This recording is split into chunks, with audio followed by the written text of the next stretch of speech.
करते हैं। देखिए, जेडीयू के मुस्लिम नेताओं ने पटना में प्रेस कॉन्फ्रेंस किया और वक्फ बिल पर पार्टी का स्टैंड क्लियर किया।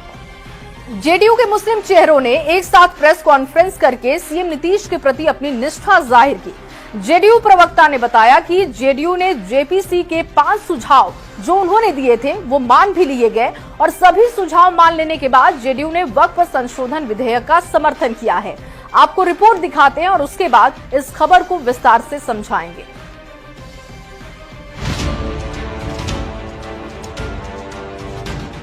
पटना के जेडीयू दफ्तर में हुई प्रेस कॉन्फ्रेंस की इन तस्वीरों को देखिए। ये हैं अंजुम आरा जेडीयू की प्रवक्ता हैं। इनके दाहिनी ओर पूर्व सांसद अहमद अशफाक करीम हैं। उनके बगल में पूर्व सांसद कहकशां परवीन हैं। अंजुम आरा की बाईं तरफ जेडीयू अल्पसंख्यक प्रकोष्ठ के अध्यक्ष अशरफ अंसारी हैं। उनके बगल में विधान परिषद के पूर्व उप सभापति सलीम परवेज हैं और उनके ठीक बगल में बिहार राज्य सुन्नी वक्फ बोर्ड के अध्यक्ष मोहम्मद इरशादुल्लाह बैठे हुए हैं। इसके अलावा जेडीयू की इस प्रेस कॉन्फ्रेंस में एमएलसी गुलाम गौस, अफाक अहमद खान और खालिद अनवर के साथ ही मास्टर मुजाहिद आलम और अब्दुल कयूम अंसारी जैसे जेडीयू के बड़े मुस्लिम चेहरा शामिल थे।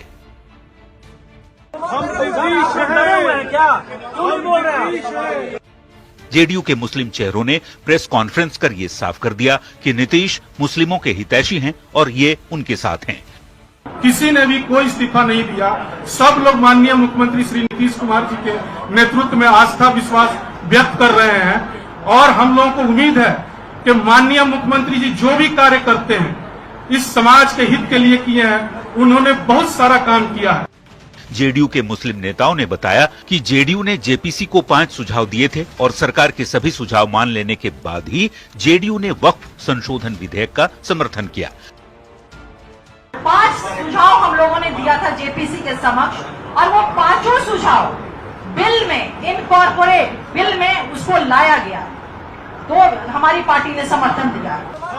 प्रेस कॉन्फ्रेंस खत्म होने के बाद जेडीयू दफ्तर के बाहर भी इन मुस्लिम नेताओं ने साफ कहा कि वो नीतीश कुमार के साथ हैं। कोई नाराज नहीं है। सब लोग जनता दल यूनाइटेड के सिपाही जनता दल यूनाइटेड के माननीय नीतीश कुमार जी के साथ हैं। मेरे नेता आदरणीय नीतीश कुमार जी हैं। नीतीश कुमार जी का जो भी सुझाव था वो उन्होंने दिया और मैं नीतीश कुमार के साथ खड़ा हूँ। आपको बता दें कि वक्फ संशोधन बिल पर जेडीयू ने सरकार को समर्थन दिया है। दोनों ही सदनों में जेडीयू के सांसदों ने बिल के पक्ष में वोट किया। बिल पास होने के बाद से ही जेडीयू के कुछ मुस्लिम नेताओं की नाराजगी की बात कही जा रही है। प्रेस कॉन्फ्रेंस की तस्वीरों ने अब सब कुछ साफ कर दिया।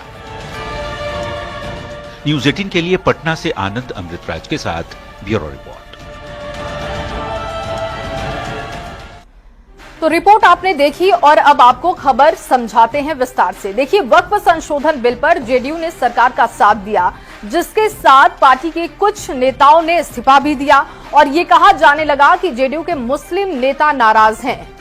इस कयासबाजी के बीच जेडीयू के मुस्लिम नेताओं की प्रेस कॉन्फ्रेंस हुई और पार्टी से नाराजगी की बातों को खारिज कर दिया गया।